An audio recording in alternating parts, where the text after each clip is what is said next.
আসসালামু আলাইকুম বন্ধুরা, আমি আজকে নিয়ে চলে এসেছি একটা নতুন ধরনের ডেজার্ট রেসিপিটা। কিন্তু অবশ্যই ট্রাই করবেন।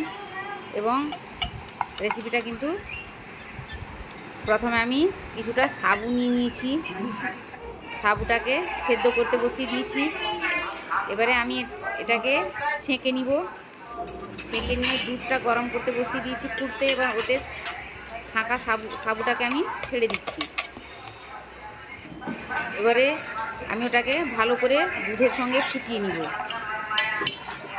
দুধটা বন্ধুরা ভালো নিয়েছিলাম, কিন্তু কোনো কারণে ফেটে গেছে, কিন্তু তবুও কিন্তু টেস্টটা খুব সুন্দর হয়েছে। এবারে নিয়ে নিচ্ছি আমি চিনি।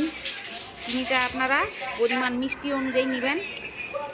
এবারে নিয়ে নিচ্ছি কাস্টার্ড পাউডার, দিয়ে ভালো করে ফুটিয়ে নিব।